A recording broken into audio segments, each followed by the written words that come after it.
Stan Gibilisco here, W1GV, Whiskey 1 Golf Victor, with another little band watch. The time right now is 3:28 p.m. Mountain Daylight Time, August 22, 2013. The Coordinated Universal Time, 21:28. And as you can see, we are listening to the W1AW code bulletin on 14 megahertz. And the conditions seem to be about the same today as they have been for the past 2 or 3 days on all the bands 14, 18, and 21 megahertz, and up 24 and 28 and 50 megahertz as well. It would appear that 24, 28, and 50 megahertz are probably dead between here and Newington, Connecticut. 15 meters is almost dead. That'd be the 21 megahertz band. Now, that doesn't necessarily mean it's dead between here and other regions. Right now, I will show you something at the end of this video that I find immensely helpful in determining where signals are likely to propagate on the various bands. Remember that in general, signals tend to propagate better during the daylight hours or in the sunlit part of the Earth on 14 megahertz and above, roughly, and better at night on, say, 10 megahertz and below, although 10 megahertz is kind of, in my experience, midway between the two. But 1.8, 7, and 3.5 megahertz bands are generally better at night, so that waves will propagate better over the darkness paths. On 160 meters, 1.8 megahertz, the gray line is important. That's the line between the sun lighting up the Earth and the sun not lighting up the Earth. In other words, the twilight line, also known as the terminator or the gray line. That's useful. Now, I hope someday to do band watches like these on the lower bands, 1.8, 3.5, and 7 megahertz, but I can't really do that very well from this location because I just don't have room for a decent antenna. I suppose I could listen, at least make a small receiving antenna, maybe an active indoor antenna, something like that, I don't know. But anyway, this is the 20 meter band. Again, confine my attention largely to the CW part of the band, scanning up and down. Now, it's mid-afternoon on a weekday. Wouldn't necessarily expect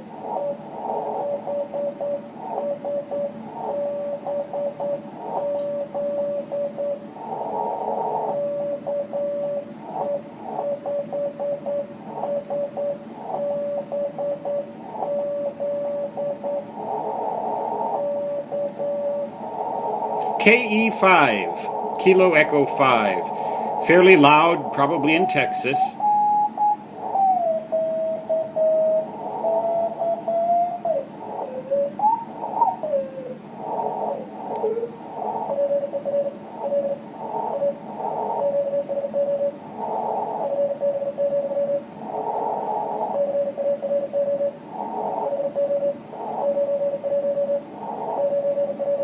There's a big difference between their sending speeds, isn't it?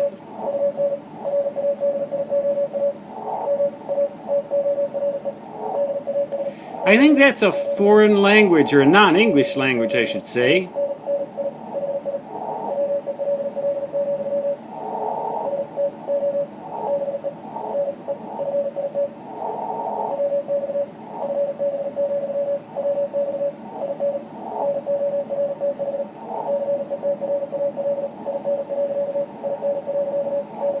I don't know. He's sending some weird stuff. I can in my head follow that speed, but I can't make head or tail of what he's sending. Wonder if he's trying to encrypt his message. Is that legal? I don't think it is yet. At least not in the United States. It's not. I don't think. Well, there's some signals here on this band.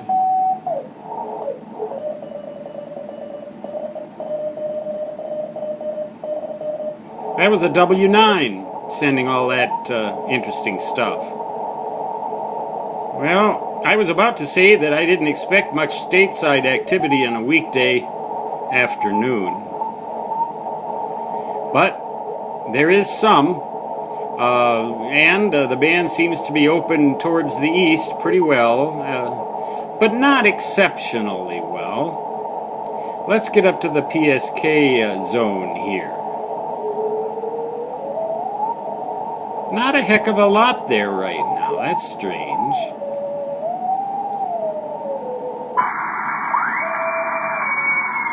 Well, a few, but not real strong ones. I don't know what the heck that is. All sorts of weird, new, interesting modes. That's just conventional RTTY. Let's go. There we go. There's W1AW booming in again, as always, it seems, on 18 megahertz. Always got a good loud signal in the afternoons and evenings from there. Let's go down, down, down. I think I'll open it up.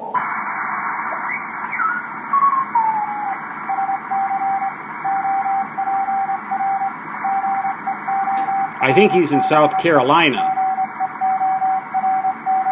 His name is George. Bottom of the band. Let's go up. W1AW again.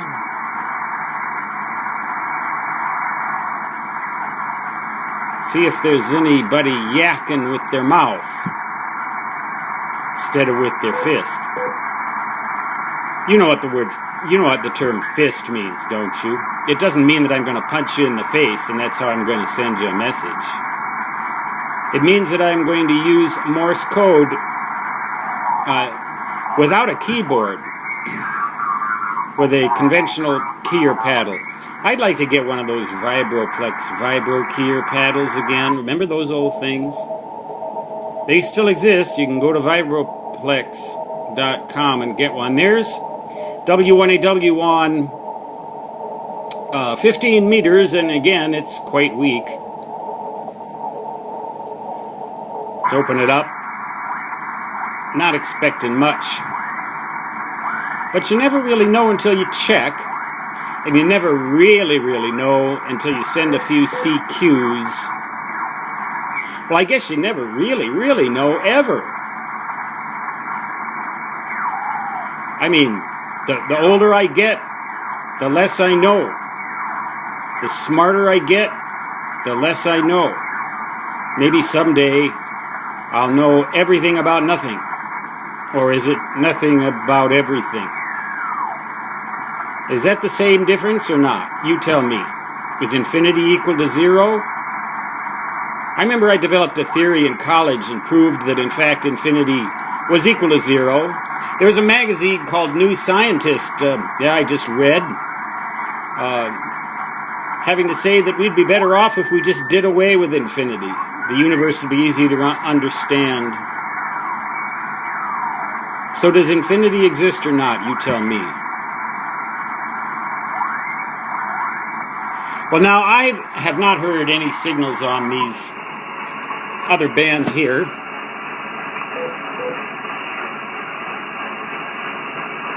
I did check. My! Wow, now, see, you learn something every...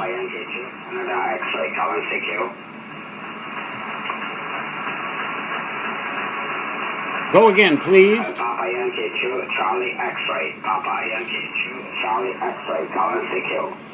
That's Brazil on 24 megahertz, really good and strong. That's...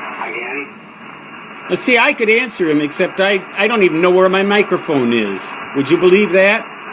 I don't think I've ever used sideband on this radio, and I've had it for probably about 10 years now. Maybe a little more than that. So I just put my microphone away, you know. I do use the microphone jack, but that's for the PSK interface, not for the... Well, so this band is open, which warrants, therefore, a check of the 28 megahertz sideband band. Let's just do a sweep, see what we get. Just the lower part of the band. I'm not going to go all the way up to, I don't know what, I think that might be a birdie. I mean, smaller than that, maybe a bumblebee. Maybe a... No, that's one of the neat things about the Black Hills. There just aren't that many flying, biting bugs pestering you all the time in the summer. I can sit out on my deck at night, overlook my hometown city of Lead, L-E-A-D, really cool place. Sometimes it's so silent you can hear the blood rushing in my ears. You can sit out there and not have bugs bothering you. I mean, that is really neat. There have been other places you could go out at night and you'd be attacked. You'd be assaulted. You would be besieged by insect life. Well, so there you be. And I would like to finish up this little video. Let's go back and finish it up with a little music. And I will show you this display. Let me back off a bit. It's a little bit blurry. The iPad is a wonderful video shooting device, but sometimes it has just a bit of trouble focusing when you change positions. But anyway, you can get the general gist of this. Go to dx.qsl.net/propagation/grayline.html. Can I show you that? dx.qsl.net/propagation/grayline.html. And it'll show you where it's nighttime on the earth and where it's daylight. And it'll show you that all-important gray line, which someday, as I work from the Bighorn Mountains of Wyoming with my kite or balloon-supported long wire antenna on 160 meters, however long the FAA will let me make it, then maybe that gray line will be more important. But right now you can see where I'm at in the middle of the North American continent, just about right smack dab in the center of that continent. So you can see that there would be some propagation over the daylight part of the world into South America and all in way out into the Pacific, all the way to Australia and China. So with that, W1GV Whiskey, Death Records Online. Well, when I die, I think I'll check that website and see whether or not I show up. But for now, I'm alive and yakking. Stan Jabalisco, W1GV Whiskey 1 Golf Victor, 73 from the Black Hills of Dakota Territory, United States of America.